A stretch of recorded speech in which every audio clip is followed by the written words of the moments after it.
Milí diváci, vítame vás pri prvom vysielaní našej novej školskej televízie TV Gercenka. Áno, počujete správne. TV Gercenka vysiela po prvýkrát. Sme veľmi radi, že môžeme predstaviť našu školu a jej život priamo cez obrazovku. Naša televízia vznikla ako krúžok na Spojenej škole Svätej rodiny v Bratislave pod vedením pani učiteľie Konopkovej a Bánovej. Každý mesiac vám prinesieme nové vydanie našich správ, ktoré nájdete na YouTube kanáli TV Gercenka. V našich reláciách sa môžete tešiť na reportáže zo školského života, rozhovory, ankety, ale aj zaujímavých hostí. Súčasťou každej relácie bude aj duchovné slovo, ktoré si pri nás pripraví Páter Hudák. Už teraz sa na jeho slová tešíme. A čo sme si pripravili pre vás dnes? Naše kamery sa boli pozrieť na AI deň, farebný týždeň, výmenný pobyt žiakov z Čiech, Godzone Tour a pripomenieme si aj Sviatok všetkých svätých. Tak sa pohodlne usaďte a sledujte, čo sa deje na našej škole. Na našej škole sa uskutočnil AI deň, ktorý zorganizovala pani Čelka Draganová. Pozrime sa na ňu. Aké konkrétne kroky plánuje ministerstvo na podporu využívania AI vo vzdelávaní? Čiže v prvom rade je to teda nejaká osveta o tom, čo vlastne umelá inteligencia je. Jednak aj o tých rizikách, vlastne čo musí vyvarovať, ako si nastaviť nejaké pravidlá, hlavne na čo všetko ju vieme využívať. Určite by sme radi poskytli podporu učiteľom, aby vedeli, ako s touto tému pracovať, aby dostali aj materiály, ktoré môžu využívať priamo na hodine. Zároveň máme kroky, čo sa týka vedy, výskumu, inovácií. A zároveň radi by sme boli aj takí rýchli a akční, lebo tie novinky naozaj prichádzajú veľmi rýchlo, takže uvidíme napríklad, čo nás ešte bude čakať budúci rok. Myslíte si, že AI dokáže úplne náhradiť učiteľa? Určite nie. Tá odpoveď je celkom jednoduchá a vyplýva to možno aj z toho, čo som hovoril, že vlastne AI je stroj, ktorý nám má pomáhať zjednodušiť našu prácu a nikdy nenahradí vlastne tú druhú časť, čo sa deje v školách, a to je výchova. To sú vzťahy, možno podpora a vytvorenie si naozaj toho blízkeho vzťahu medzi učiteľom a žiakom, kde učiteľ vie podporiť, vie pomôcť, vie poradiť a naozaj byť tým človekom v tej triede. A tu je aj, myslím, že rod učiteľa nikdy nenahradí. Ako využívate umelú inteligenciu vo svojej škole alebo vo vyučovaní? Využívam ju skôr takto sporadicky, pretože ja sama cítim, že sa potrebujem dovzdelávať v tejto oblasti, ale myslím si, že v budúcnosti sa určite bez nej už nezaobídeme. Vidíte v AI skôr pomocníka alebo hrozbu pre tradičné vzdelávanie? Myslím si, že práve tu platí dobrý pomocník z IPA. S rozumom učiť sa, používať a kontrolovať a nebáť sa. Čo by podľa vás mali učitelia vedieť o AI, aby ju dokázali využívať zodpovedne? Určite by mali prejsť rôznymi kurzami, rôznymi školeniami ohľadom umelej inteligencie a učiteľ by mal zostať ľudský a empatický. Nemala by ho teda umelá inteligencia určite prevalcovať. Aj my ďakujem. Pani učiteľka, vy ste na našej škole pripravili AI deň. Čo vás k tomu viedlo? Naša škola zareagovala na výzvu Ministerstva školstva, výskumu, rozvoja a mládeže a túto výzvu teda vyhrala. Ministerstvo školstva podporilo 100 škôl a naša škola bola medzi 8 vybraných z Bratislavského kraja. Wow. A ste s týmto AI dňom spokojná? Áno, podarilo sa nám vlastne urobiť všetky aktivity v rámci programu. Mali sme tam takú teoretickú prednášku s diskusiou, ktorú zabezpečila pani Viktória Norisová. Potom sme mali digitálny kvíz, tvorivý workshop a v závere kolegovia našej školy pripravili pre iných pedagógov ukážku skvelých AI nástrojov. To znamená, že každý pedagóg si odnášal domov praktickú skúsenosť a môže tieto nástroje používať vo svojej výučbe. Wow, a posledná otázka odo mňa. Používate umelú inteligenciu vo výučbe aj vy? Mala by som asi povedať, že nie, ale teda ja si ňou naozaj pomáham, pretože si myslím, že je to skvelý nástroj, pretože umelá inteligencia nám umožňuje tvoriť kreatívnejšie veci, úlohy, pripravovať možno také aktivity, ktoré žiakov viacej zaujmú. Presne, áno. To znamená, že používam často a naozaj veľmi úspešne na to reagujú aj študenti. Toto boli naše otázky na pani Draganovu. V rámci programu Erasmus nás navštívili žiaci z Čiech, s ktorými žiaci z gymnázia strávili niekoľko dní. Pozrieme sa na krátku reportáž. Laura, si žiačkou bilingválneho gymnázia na našej škole. Bola si súčasťou výmenného pobytu v Prahe. Teraz sú žiaci z Prahy u nás na Slovensku. Čo ti to prinieslo? No tak my sme boli na Erasme v Prahe už dávnejšie a boli sme s tými žiakmi, s ktorými sme boli teraz aj v Bratislave a ktorí u nás bývali. Takže bolo ťažké vybrať si, koho budeme mať ubytovaného u nás doma. A vybrali sme to náhodne. Mali sme iba zoznam mien a vybrali sme si. A ja som mala veľké šťastie a vybrala som si veľmi milé dievčatá. Boli super, veľmi sa snažili, boli sme spolu aj na tréningu a dokonca sme sa dohodli, že prídu naspäť do Bratislavy za mnou aj cez letné prázdniny. Takže bolo to veľmi fajn a som veľmi rada, že takýto Erasmus u nás na škole funguje. A myslím si, že akože odporúčam všetkým zažiť si takúto nejakú, aby mali tiež taký istý zážitok z toho ako ja, lebo ja som mala veľmi pozitívny a určite by som to zopakovala. Ako by podľa teba mohla AI zmeniť školu o 10 rokov? Asi by mohla hodně šetřit čas jak učitelům, tak žákům, že učitelům by mohla pomáhat generovat testy a žákům by pomáhala se na ně líp naučit. Keby si mal naše mesto opísať 3 slovami, ktoré by to boli? Tak Bratislava, příroda a rozmanitost. Čo ťa na výmennom pobyte najviac prekvapilo? Asi můj partner. Nečekal jsem, že budu s ním, neměli jsme vůbec o tom informace a třeba to, kde bydlí, jsem velmi daleko. Aký je podľa teba najväčší rozdiel mezi slovenskou a českou školou? Asi, že tady máte takovou velkou aulu, to třeba nemáme u nás, a že tady musíte mít mobily ve skřínkách, to třeba my vůbec nemáme. Aký predmet máš najradšej a prečo práve ten? Já asi mám nejradši výtvarku. Já bych řekla, že jsem takový kreativní člověk a máme moc milou paní učitelku, takže to taky na to určitě má efekt. Keby si mala vymysliť nejaký nový školský predmet, ako by sa volal?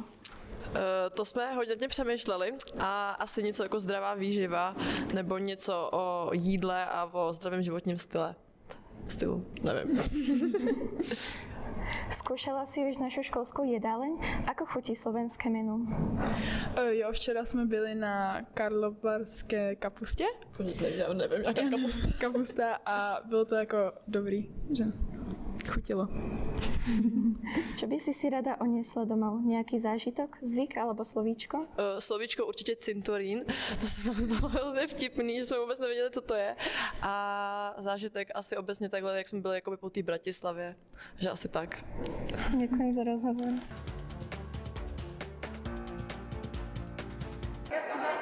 Ako by ste jednoducho opísali, čo je celkom projektu Veľvyslanectvo mladých a prečo by sa doň mali zapojiť študenti? No, cieľom je pritiahnuť študentov stredných škôl, gymnázií, aby išli študovať techniku, technické odbory, pretože naša ekonomika, náš štát má v poslednej dobe veľmi málo ľudí, ktorí absolvovali technické študijné odbory, tí inžiniersi, strojári, elektrotechnici.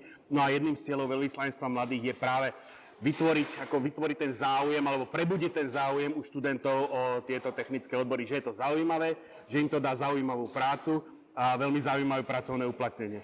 Dobre. Aký odkaz by ste chceli zanechať mladým ľuďom, ktorí chcú byť aktívni a meniť veci okolo seba?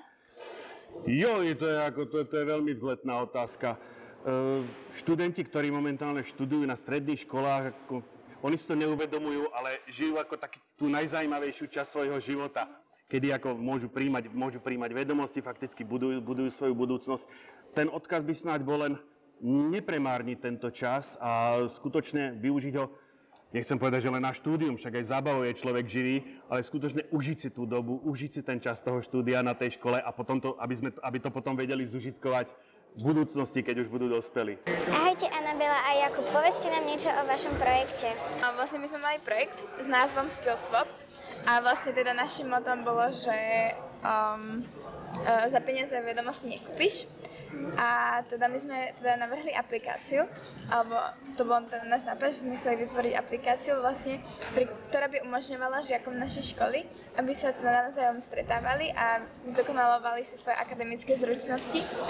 A vlastne zakomponovali sme do toho aj rovesnícke vzdelávanie.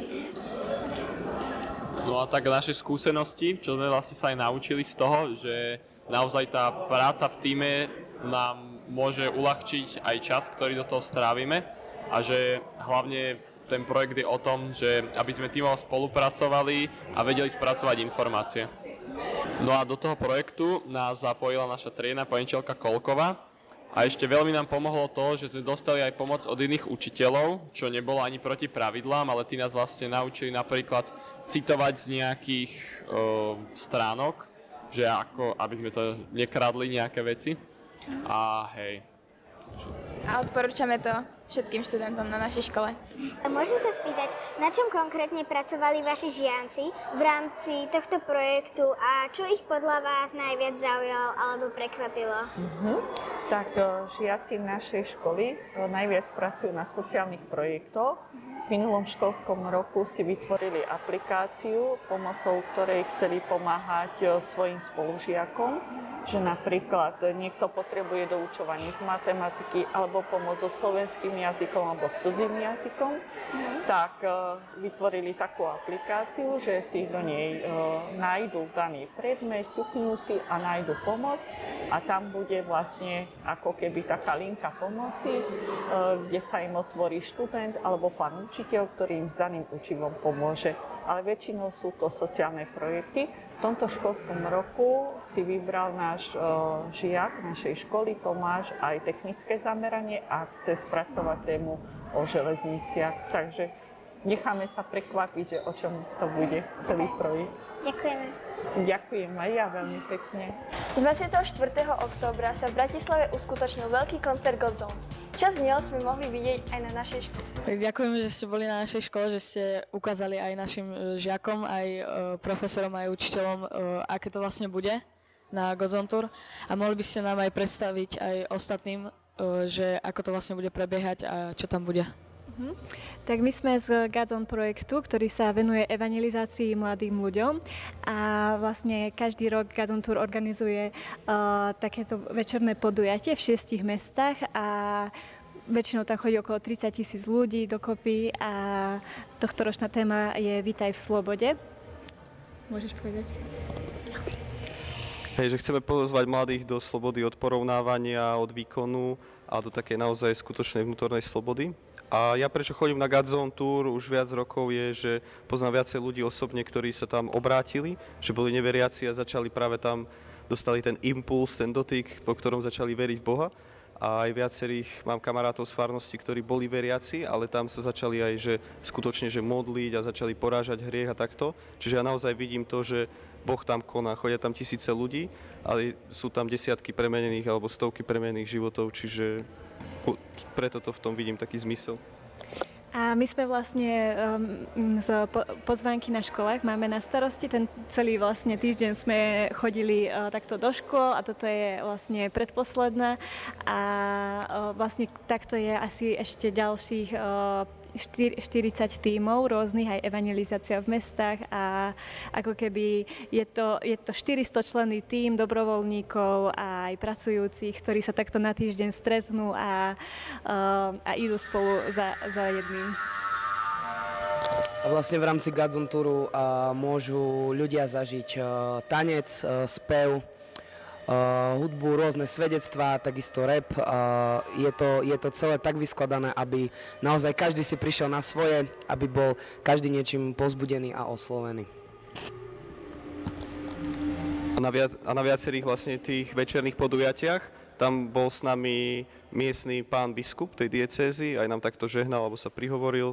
V Žiline prišiel aj primátor, čiže je to naozaj takto pod zaštitou biskupov a je v niektorých mestách a je z toho nadšený aj ten primátor, čiže tak. A mohli by ste nám prosím vás povedať vaše svedectvo? Dobre, ja poviem taký zážitok z týchto pozvánok, keď sme chodili po školách, že vlastne, a neviem, kde sa mám pozerať, či na teba alebo do kamery, čo je lepšie? Do kamery. Hej? Dobre. Tak ja poviem taký zážitok, ktorý máme z týchto pozvánok, že sme vlastne boli na jednej škole, kde si chalani z toho robili zo začiatku aj srandu a vôbec nepočúvali a boli takí rozptýlení.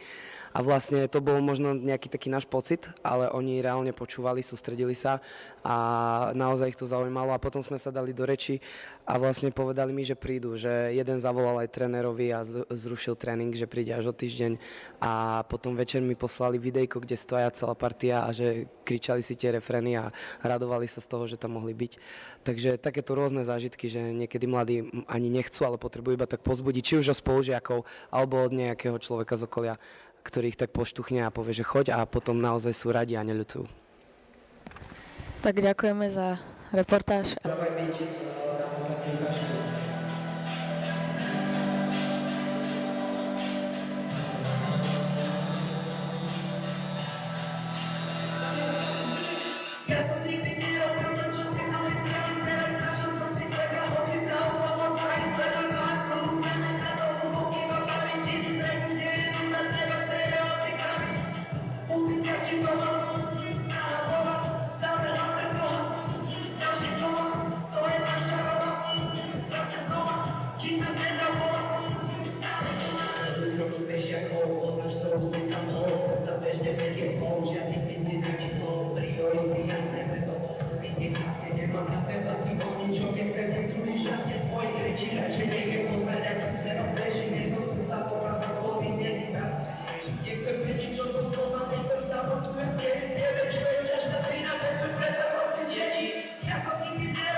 A teraz odovzdáme slovo nášmu pátrovi. Milí priatelia, pekne vás pozdravujem pri našom prvom stretnutí cez túto úžasnú Gercenka TV na našej škole. Som veľmi rád, že vznikol tento projekt a mojou úlohou by bolo sa najprv predstaviť. Volám sa páter Pali Hudák, som verbista, misionár, ktorý momentálne pôsobí tu vo farnosti na Daliborovom námestí v kostole Povýšenia svätého Kríža. Aby som teda veľa o sebe nehovoril, hneď by som povedal takú úžasnú myšlienku. Sme v mesiaci október a mesiac október je mesiacom ružencovým, Pane Márii sa modlíme, ale zároveň je aj mesiacom misijným. No a misie, to je čosi, čo je naozaj moja parketa. Naša misijná spoločnosť, ak prídete niekedy do našej kaplnky, tak na našom oltári si všimnite, a slovo sa telom stalo a prebývalo medzi nami. My sa voláme Spoločnosť Božieho slova, misionári verbisti, a sa snažíme ohlasovať toto slovo všade tam, kde sme poslaní alebo kde chceme ísť. No a mne sa osobne podarilo za tých pár rokov vycestovať na Filipíny, kde som pracoval ako misionár, či už to bolo na ostrovoch, alebo potom na filipínsko-čínskej škole v Manile, kde bolo naozaj úžasne 3000 žiakov, študentov, kde boli skvelí učitelia, naozaj skvelý tím, kde som naozaj mohol zabrdnúť do toho, čo znamená byť učiteľom na dobrej škole. No a teraz tieto skúsenosti aplikujem tu na našej škole, kde si myslím, že tá misia ďalej pokračuje. No a čo by bolo tou misiou, možno pre nás, alebo na tejto škole? No, my hovoríme o Božom slove, hovoríme o Pánu Ježišovi, no ale keby sme ostali iba pri slovách, tak to by bolo naozaj vojde dnu, vyjde von. Možno to s nami niekde tu v hlave čosi urobí, možno sa zamyslíme nad niečím a možno to pohne našim srdcom, čo je fajn, ale ak by to ostalo iba pri tom, bolo by to veľmi, veľmi málo. Čiže misia nemôže byť iba duchovná, možno nejaká mystická, vnútorná, ale misia musí byť konkrétna, fyzická, a preto to, čo prežívam, musím ukázať aj ostatným, že vlastne v skutočnosti žijem. No a teraz tá otázka je, ako a kde? Tak skús si ty, študent na našej škole, tak predstaviť, kde by som mohol ukázať tú misiu Kristovu nejakým úsmevom, alebo nejakým dobrým skutkom, alebo nejakou pomocou, kde konkrétne chcem byť Kristovým misionárom. Takže toľko možno z dnešného nášho spoločného stretnutia na tento misijný deň. Prajem vám všetkým úžasný pobyt na tejto škole. Určite sa opäť niekedy stretneme, uvidíme, ale zároveň vás prosím, buďme dobrými misionármi všade tam, kde sme. Majte sa.